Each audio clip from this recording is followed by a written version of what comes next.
ચોમાસાની ઋતુને ધ્યાનમાં રાખીને મચ્છરજન્ય રોગો તેમજ મેલેરિયાના ફેલાવાને રોકવા માટે કચ્છ જિલ્લા આરોગ્ય તંત્ર દ્વારા વ્યાપક સ્તરે કામગીરી શરૂ કરી દેવામાં આવી છે। જિલ્લા આરોગ્ય અધિકારી ડોક્ટર મિતેશ ભંડેરી આ અંગે વિગતો આપતા જણાવ્યું હતું કે સમગ્ર કચ્છ જિલ્લાના ગ્રામ્ય તેમજ શહેરી વિસ્તારોને આવરી લેવા માટે અલગ અલગ 2600 જેટલી ટીમોની રચના કરવામાં આવી છે। આ ટીમો દ્વારા દરેક ઘર સુધી પહોંચીને સઘન હાઉસ ટુ હાઉસ સર્વેની કામગીરી હાલમાં ચલાવવામાં આવી રહી છે। આ ખાસ ઝુંબેશ અંતર્ગત માત્ર ઘરોમાં જ નહીં પરંતુ જ્યાં વધુ લોકો એકઠા થતા હોય તેવા જાહેર સ્થળો પર પણ વિશેષ ધ્યાન રાખવામાં આવી રહ્યું છે, જેમાં શાળાઓ, મોટા વ્યાપારી કે રહેણાંક વિસ્તારો, એસટી વર્કશોપ જેવી જગ્યાઓનો સમાવેશ થાય છે।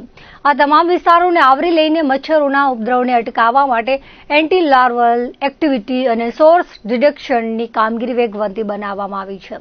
જિલ્લા આરોગ્ય અધિકારીએ વધુમાં ઉમેર્યું હતું કે ગયા વર્ષના અનુભવો અને ડેટાના આધારે તંત્ર દ્વારા એક ચોક્કસ વ્યૂહરચના તૈયાર કરવામાં આવી છે, જે અંતર્ગત જિલ્લાના એવા વિસ્તારો કે જ્યાં અગાઉના વર્ષોમાં વધુ પ્રમાણમાં પાણી ભરાઈ રહેવાની સમસ્યાઓ સામે આવી હતી તેમાં હોટસ્પોટ વિસ્તારોને ઓળખી કાઢવામાં આવ્યા છે।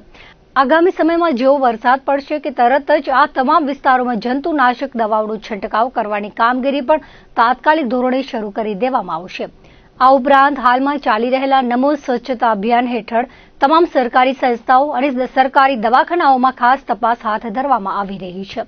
આ પરિસરોમાં રહેલો ભંગાર તેમજ ખુલ્લા રહેલા પાણીના ટાંકાઓનો નાશ કરીને સોર્સ ડિટેક્શનની મહત્વની કામગીરી કરવામાં આવી રહી છે, જેથી મચ્છરોને પેદા થતા જ અટકાવી શકાય।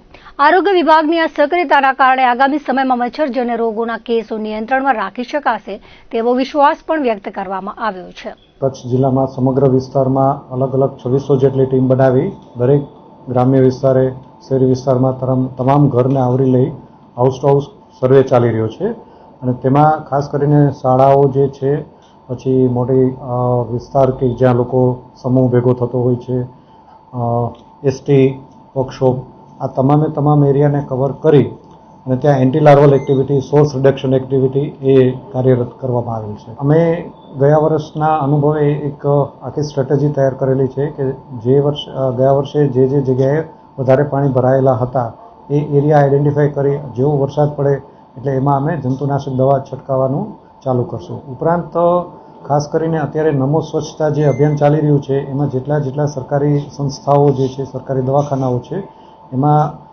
ભંગાર, એમાં જે ટાંકાઓ જે છે ખુલ્લા, એ તમામનો નાશ કરી અને મેક્સિમમ સોર્સ રિડક્શનની કામગીરી અત્યારે હાથ ધરેલ છે।